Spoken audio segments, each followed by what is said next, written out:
Hi everyone, and welcome to what I prepped today. Today's preps are from three different places, but mostly it's a thrift store haul. The thrift store that I went to is called St. Vincent de Paul, and I went to the one in Monessen, Pennsylvania. Now, I like this thrift store not for its clothes at all whatsoever.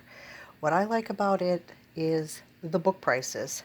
Book prices are really low. This was 50 cents. Tabor's Encyclopedic Medical Dictionary. Now, the only other place I know to get books for 50 cents, no matter pretty much what they are, is if you would go to the Goodwill outlet store where you pay by the pound, but books are heavy. So they just say books are 50 cents a piece. So they do that. So let me show you the books that I picked up at St. Vincent de Paul, and then I'll show you some of the other things that I got. Of course, like I said, the Tabor Encyclopedic Medical Dictionary, and I got some great gardening books. This is called Compost Gardening, and it looks like it's going to be, I just love gardening books. So just a whole book about compost. So I picked that up for 50 cents. Why not? If I don't like it, I'll donate it back. Or my mother-in-law loves books. Well, probably not that one. And then this one, you can see they put $1 on it. Sometimes they do that. They thought this book was worth more than that one. So, okay. But it's 1001 All Natural Secrets to Pest-Free Property. So I'm going to go ahead and look at that. It had a $29 price tag on it, and then it just tells you a bunch of different things about trying to control pests naturally without chemicals. And then this is one of my favorite all-time books. I picked this up for $1. I already have 3 or 4 copies. I have a copy that I actually keep in my planting barn. I keep extra copies because when somebody tells me they like to garden or they want to learn to garden, I give them a copy of this book. I've actually, that started because I told them this is the best book I had to learned from, and they wanted to borrow it, and I just, no, not doing it. So I get this book, and like I would pick them up on eBay for $4 or $5, which is a great place and it's a great price. But if I see one in a thrift store for, even $2, I'll pick it up. Now, I'm not going to have 10 of them. I have my copy in the barn, my copy on my shelf, and then I have like 2 extra copies. Now I actually have 3 extra copies. So this might be a really good book to do my giveaway. I keep putting my giveaway off because the way I want to do it, I want to actually maybe have a your choice giveaway. I'm going to put up like 3 or 4 different things and say, hey, look, you can win any one you want, and just you pick it when you win it. So, and then the other one I got was by the authors of Prevention magazine. This is not obviously a gardening book. Nature's Medicine from Asthma to Weight Gain. Boy, do I need that one. So the most powerful all-natural cures. So it's just ideas. And yes, all of this is available online. And I know a lot of people who have gotten rid of every single book and every single movie and CD that they own, but I haven't gotten that yet. I mean, that's not me yet. I need a hard copy reference. I just don't want the constant eye strain of having a device. And in the not so much prepping arena, I picked up the game of Mad Gab for $1, and it is a prep and it's not a prep. We'll use it now. However, don't forget, in an extended power outage, you're not going to be able to watch television. You're going to get pretty bored. So having games that don't take up a lot of space are a really nice thing to have. And then I also picked up this right here. I forget what this ball's called. There it is, Brain Warp. We really like challenging things like this. And this was only 50 cents. I tried to turn it on. The batteries are dead. I have to change the batteries. And even if it doesn't work, you know what? It's okay. St. Vincent de Paul does really good stuff for the community. So 50 cents. I'll throw it away if it doesn't work. And then I also picked up this kid's book, Itsy Bitsy Spider. It looks scratched up, but it's not. It's a brand new book. That's like a glitter trail on there from the spider. Brand new book, 50 cents.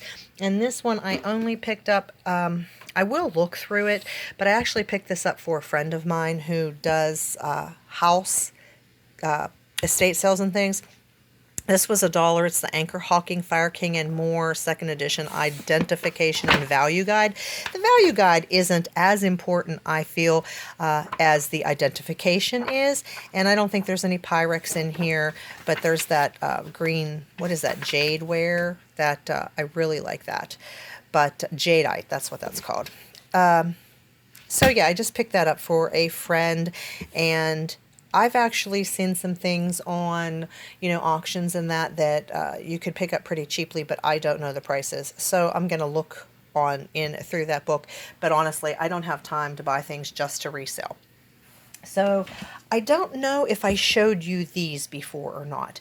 And if I did, I apologize. I was in my closet and they were in a bag, and I said, did I put those on that video?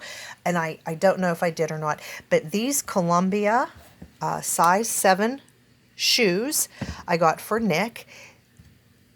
They've been worn, but they are in great shape. They're a size 7, so they're going to be a little big. They probably won't fit him till next year, or maybe not till the year after. No, I think he's in a 5, so actually he can wear these when he goes bike riding or hiking. And 2 weeks ago when he was here, he wore school shoes outside, and they were muddy, so it'll be nice to have another pair of boots or shoes here for him. And then I got these Crocs. We do like Crocs, but they're so expensive. So the knockoffs really aren't as good. They do in a pinch, but I've got these because I like them, and it's the darn dogs again. I had a pair of pink Crocs and a pair of blue Crocs, and then I was wearing one of each because the dogs chewed them. But at least they did a left and a right, of one and not 2 rights. So, yeah, I know I need to muzzle the dogs. But anyway, I got these at the Goodwill Outlet Center where they sell them by the pound. So it probably was $2 or $3 for those.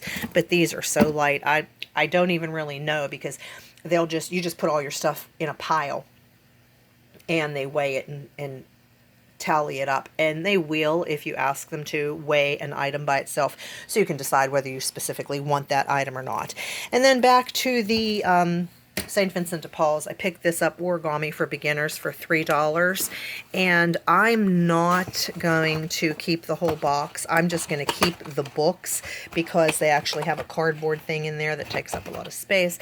But I had gotten Nick an origami kit, and he enjoyed making something, so this maybe he'll make some more things. Who knows?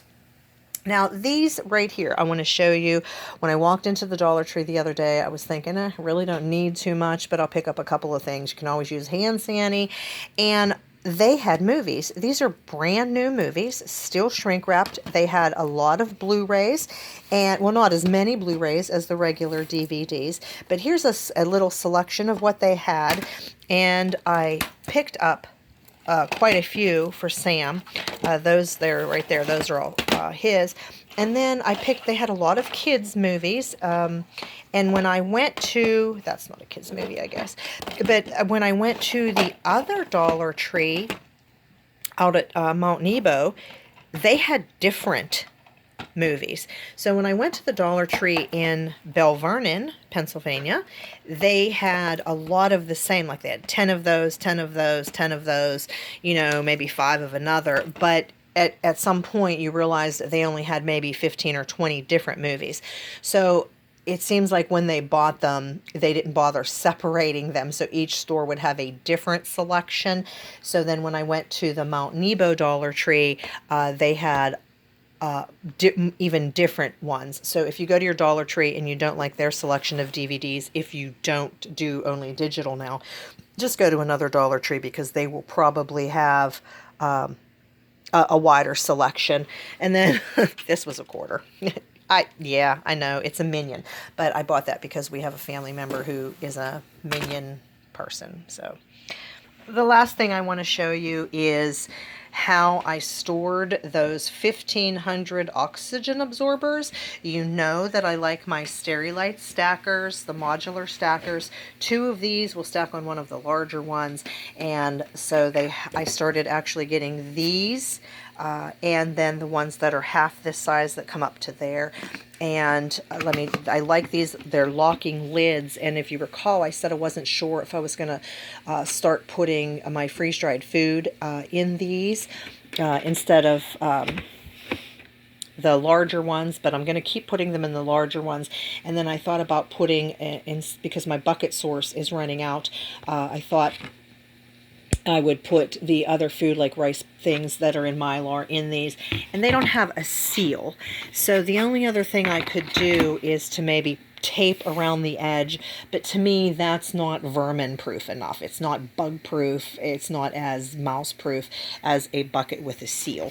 But right here is 75 packets of 20 oxygen absorbers, and I showed you in a video where I got that. And they, although they did have them in a really nice cardboard box this time instead of stuffing them into a priority mailbox, I don't like cardboard in storage at all.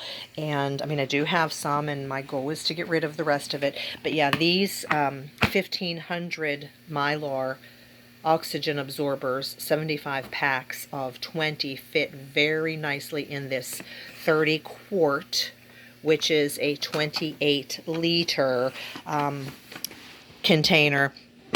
And I do like to get the clear ones because then you save money on labels. You don't really need as many labels if you just have a clear box. That's it. That's what I prepped today. Let me know what you think. Let me know if you were able to take advantage of the oxygen absorber price. And because the one that I showed in the video means that your oxygen absorbers are 9 cents each. Now I have gotten them for as low as 5 cents each, but that's a whole nother story. So, alrighty. What did you prep today? Be blessed, everyone.